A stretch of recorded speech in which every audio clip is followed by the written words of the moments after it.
Congrats! You made it to 2021. And that means you survived 2020, which has been pretty horrible because, we all know why. And unfortunately, problems of the previous year tend to carry on to the next one. I think this year of isolation has taught us that time's relative and that things are hard to resolve, and that means unfortunately online classes are here to stay. So ELATE and TPS partnered up to bring you a 3-parter on virtual online engagement.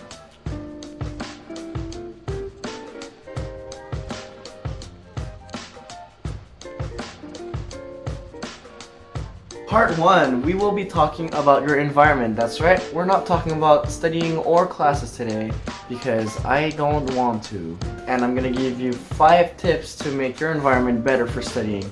Number 1, go to class. Seems like really self-evident, but go to class. Go to class. It's really tempting to skip because you're at home and you can watch a recording anytime you want, but go there. It's the closest thing you'll have to an actual classroom environment, and it's gonna make a difference if you can talk with the teacher, listen to them in real time, see how the class interacts in the chat, or how the teacher interacts with the class too. It makes a difference. And I know you wanna skip. I know we all wanna skip. We're all using this pre-pandemic excuse that doesn't work anymore.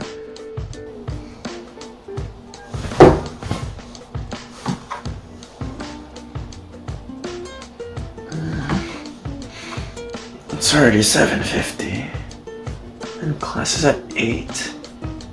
And it takes me an hour to get to school. I'll just skip it.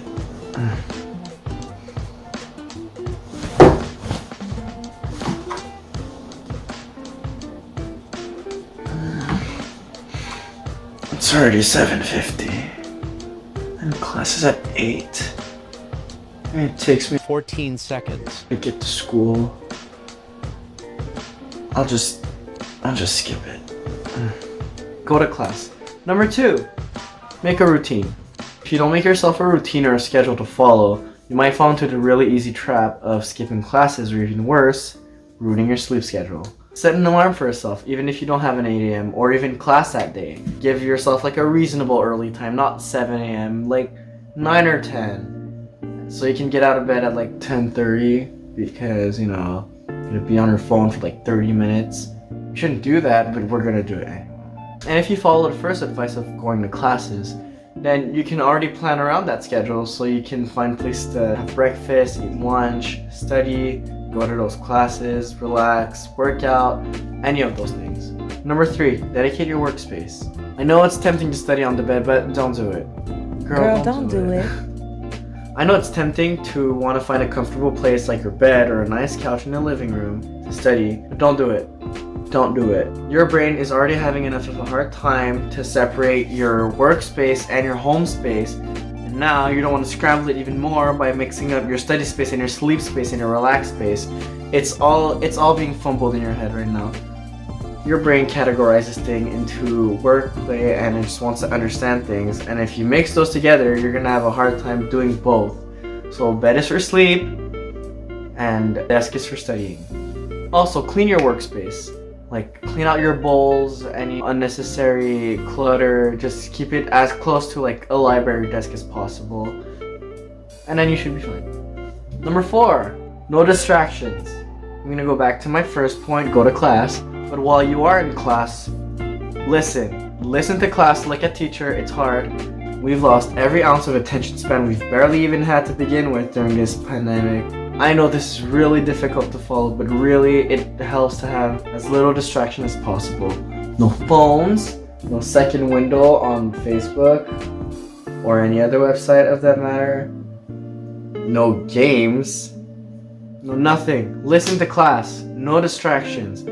You have 1 hour 30 to 3 hours to listen. Just do it. Give yourself that time to focus as hard as you can. Engage if it helps you, but be there. No distractions. Listen. Finally, number 5, exercise and fresh air. It's important to air your brain out.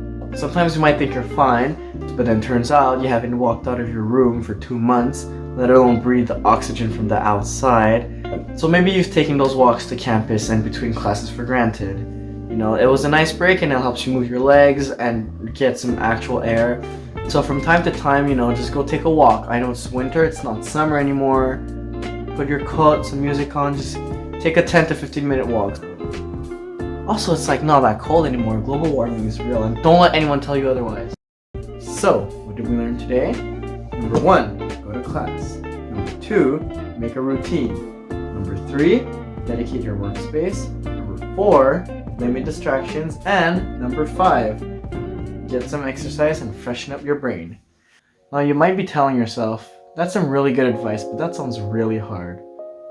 First of all, thank you. But also, it is. It was already hard enough to find the focus and motivation in regular university, and now that this one is online, and you have to completely adjust your life for this new thing, it's difficult, and it's small steps and just a small bout of motivation to get better. And I gave you 5 tips. You don't have to do them all at once. You can focus one at a time and take a whole week or as long as it takes to get one down and gradually get to the other ones. Being at home all day by yourself and doing nothing really sneaks up on you.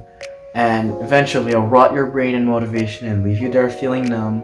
So it's important to ask yourself from time to time, am I doing okay? And it's okay if that answer is no. But if it is, let's do something about it.